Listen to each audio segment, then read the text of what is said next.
Hello दोस्तों, जय हिंद। स्वागत आप सभी का मेरे इस यूट्यूब चैनल जी के वाले में।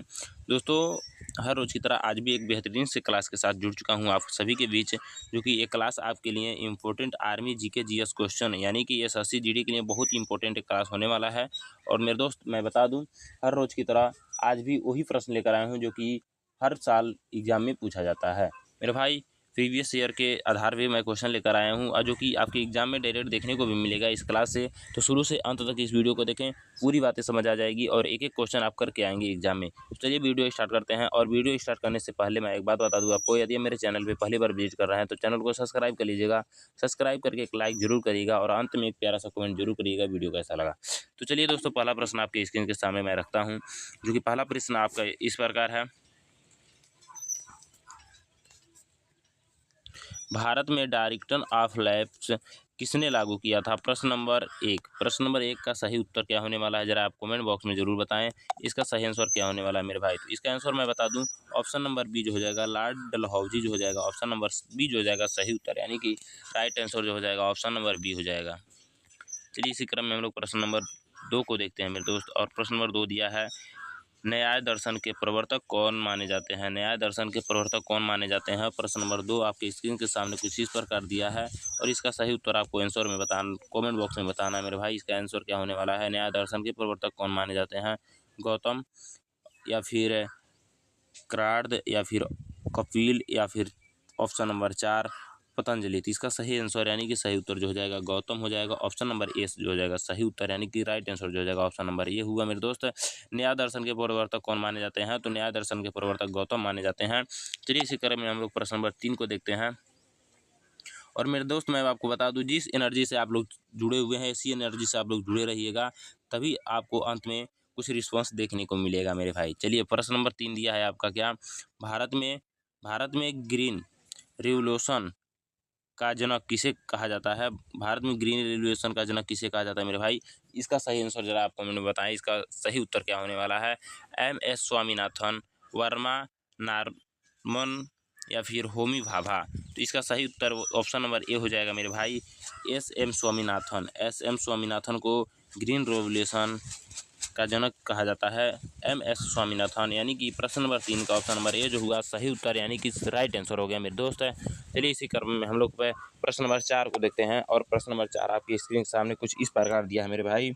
प्रश्न नंबर 4 दिया है क्या, संविधान का कौन सा अनुच्छेद राइट टू इक्वलिटी के से संबंधित है? इसका सही आंसर बताना है मेरे भाई। प्रश्न नंबर 4 का संविधान का कौन सा अनुच्छेद राइट टू इक्वलिटी के से संबंधित है? प्रश्न नंबर 4 का सही उत्तर जो हो जाएगा ऑप्शन नंबर ए जो हो जाएगा, अनुच्छेद 14 से 18 के बीच में है मेरे दोस्त। ऑप्शन नंबर ए जो हो जाएगा सही उत्तर हो जाएगा। चलिए हम लोग इसी क्रम में हम लोग प्रश्न नंबर 5 को देखते हैं। दिया बैटल ऑफ बुक्सर कब हुआ था? पूछ रहा है बैटल ऑफ बुक्सर कब हुआ था मेरे भाई? इसका आंसर जरा आप बताएं। प्रश्न नंबर 5 का क्या होगा सही उत्तर? तो इसका आंसर जो हो जाएगा मेरे दोस्त, ऑप्शन नंबर ए दिया है 1757, ऑप्शन बी दिया है 1764, ऑप्शन सी है 1773, ऑप्शन डी है 1782। सही उत्तर इसका आंसर होगा मेरे भाई option number B 1764 right answer हो जाएगा। इसी क्रम में दिया है फोटोसिंथेसिस के मुख्य पिगमेंट कौन सा है? फोटोसिंथेसिस के मुख्य पिगमेंट कौन सा है मेरे भाई? इसका सही उत्तर क्या होगा? इसका सही उत्तर होगा मेरे दोस्त है कैरोटीन, या फिर ऑप्शन बी दिया है क्लोरोफिल। ऑप्शन बी जो हो जाएगा सही उत्तर हो जाएगा क्लोरोफिल जो होगा मेरे भाई, राइट आंसर हो जाएगा। इसी क्रम में प्रश्न नंबर 7 दिया है, भारत का पहला न्यूक्लियर रिएक्टर कौन सा था? भारत का पहला न्यूक्लियर रिएक्टर कौन सा था, ये पूछा जा रहा है प्रश्न नंबर 7 में। इसका सही उत्तर जो हो जाएगा ऑप्शन नंबर ए जो हो जाएगा अप्सरा। अप्सरा जो है भारत का पहला न्यूक्लियर रिएक्टर बना, ठीक है। चलिए इसी क्रम में हम लोग प्रश्न नंबर 8 को देखते हैं। हड़प्पा सभ्यता का प्रमुख बंदरगाह कौन सा है? पूछा जा रहा है हड़प्पा सभ्यता का प्रमुख बंदरगाह कौन सा है प्रश्न नंबर 7 में मेरे भाई। तो प्रश्न नंबर 7 का आंसर क्या होगा? हड़प्पा सभ्यता का प्रमुख बंदरगाह कौन सा है? तो हड़प्पा, मोहनजोदड़ो, लोथल, या फिर कालीबंगा? तो ऑप्शन सी दिया है लोथल। लोथल जो है मेरे भाई हड़प्पा सभ्यता का मुख्य बंदरगाह है, ठीक है। तो चलिए इसी क्रम में हम लोग प्रश्न नंबर 9 को देखते हैं, जो कि दिया है फिजिकल डिफिक्ट का अर्थ क्या है? इसका आंसर क्या होने वाला है, जरा आप कमेंट में बताएं। ऑप्शन ए दिया है आय व्यय, ठीक है। ऑप्शन बी है कुल व्यय कुल आय। ऑप्शन सी है निर्यात आयात आयात। और ऑप्शन डी है कर गैर कर। ऑप्शन बी जो हो जाएगा सही उत्तर हो जाएगा कुल व्यय और कुल आय। कुल व्यय और कुल आय। और इसी क्रम में हम लोग प्रश्न नंबर 10 देखेंगे। विटामिन B12 की कमी से कौन सी बीमारी होती है? सबसे पहले मैं आपसे पूछना चाहूँगा विटामिन B12 की नाम क्या है, ठीक है। इसका कमेंट में आप जरूर बताएं विटामिन B12 का नाम क्या है मेरे भाई। फिर मैं इसका आंसर बताने वाला हूँ, ठीक है। तो इसका नाम बताएं फटाफट कमेंट बॉक्स में। और मैं बता दूं इसका सही उत्तर जो हो जाएगा ऑप्शन नंबर जो हो जाएगा सी जो हो जाएगा एनीमिया। एनीमिया जो होता है मेरे भाई विटामिन B12 की कमी से होता है, ठीक है, एनीमिया। चलिए इसी क्रम में हम लोग प्रश्न नंबर 11 देखते हैं। आर्टिकल 370 किस राज्य से संबंधित था? आर्टिकल 370 किस राज्य से संबंधित था? पंजाब, जम्मू कश्मीर, असम और नागालैंड। ऑप्शन बी जो हो जाएगा सही उत्तर हो जाएगा जम्मू कश्मीर जो है जम्मू कश्मीर राज्य से संबंधित था आर्टिकल 370। मेरे भाई हम लोगों ने 11 प्रश्न कर लिया और आपकी बारी है प्रश्न नंबर 12 को करने की। WTO की स्थापना पूछा जा रहा है। WTO की स्थापना कब हुआ था? WTO की स्थापना पूछा जा रहा है कब हुआ था? 1991, 1995 या फिर 2000 ईस्वी में या फिर 1985 में। तो इसका सही उत्तर जो हो जाएगा मेरे भाई ऑप्शन नंबर बी हो जाएगा।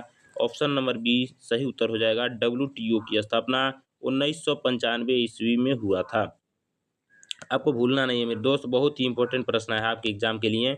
सबसे इंपॉर्टेंट प्रश्न माना जाता है इस टाइप के प्रश्न को, ठीक है। तो इस टाइप के प्रश्न जितने भी हैं आपको तैयार कर लेना है स्थापना वाले, ठीक है। चलिए इसी क्रम में हम लोग प्रश्न नंबर 13 देखते हैं। काइनेटिक एनर्जी पूछा जा रहा है। काइनेटिक एनर्जी का सूत्र क्या है? काइनेटिक एनर्जी, तो इसका सही आंसर जो हो जाएगा option number B 1/2 mv²। Kinetic energy का जो सूत्र होता है मेरे भाई ऑप्शन नंबर बी जो हो जाएगा सही उत्तर हो जाएगा। की तरफ चलते हैं। प्रश्न नंबर 14 आपका दिया है ब्लैक होल का सिद्धांत किससे जुड़ा हुआ है? पूछा जा रहा है ब्लैक होल का सिद्धांत किससे जुड़ा हुआ है मेरे भाई। प्रश्न नंबर 14 इसका सही आंसर क्या होगा? न्यूटन, आइंस्टीन, गैलीलियो या फिर केपलर। ऑप्शन नंबर बी जो हो जाएगा सही उत्तर हो जाएगा आइंस्टीन, ठीक है। आइंस्टीन जो हो जाएगा मेरे भाई सही उत्तर हो जाएगा। ब्लैक होल का सिद्धांत किससे जुड़ा हुआ है? तो आइंस्टीन, यानी कि ऑप्शन नंबर बी सही उत्तर हो जाएगा। चलिए इसी क्रम में हम लोग इस वीडियो का लास्ट प्रश्न करते हैं। दिया है क्विट इन इंडिया मूवमेंट कब शुरू हुआ था, ठीक है। तो इसका सही उत्तर क्या होगा? ऑप्शन नंबर बी 1942 में शुरू हुआ था, ठीक है। तो चलिए हम लोग 15 प्रश्न ने तो कर लिया है। अब आपकी स्कोर बताने की बारी है। आपने 15 प्रश्न में से टोटल स्कोर कितना किया मेरे भाई? जरा एक बार फटाफट कमेंट में बता दें ताकि हमें भी पता चल सके आपका औसतन स्कोर क्या बन रहा है। मेरे दोस्त मैं 15 प्रश्न तो कराया ठीक है, लेकिन आपका स्कोर कितना बना जरा एक बार कमेंट में बता दें। और जिनका भी स्कोर 12+ बना मेरे भाई बहुत ही अच्छे स्कोर है उनकी, ठीक है। 12 डाउन वाले यानी कि 10 ही 8 वाले उनको मेहनत करने की बहुत ज़रूरी है मेरे दोस्त। और लगातार मेहनत करना है, ठीक है। और इसी चैनल पे मेहनत करना है क्योंकि मेरे दोस्त इस चैनल पे वो प्रश्न कराए जाते हैं जो कि प्रश्न एग्जाम में डायरेक्ट छपने वाले होते हैं। मतलब मेरे भाई ऐसा नहीं कहा जाता कि एग्जाम में आएगा ही आएगा, इससे रिलेटेड भी आ सकता है, ठीक है। तो ये भी यदि आप ये प्रश्न आपको पता होंगे तो आगे के प्रश्न भी आप कर जाएंगे बहुत ही अच्छे तरह से। तो चलिए मिलता है नेक्स्ट वीडियो में, तब तक जय हिंद, वंदे मातरम। और अंत में जरूर बताइएगा क्लास कैसा लगा।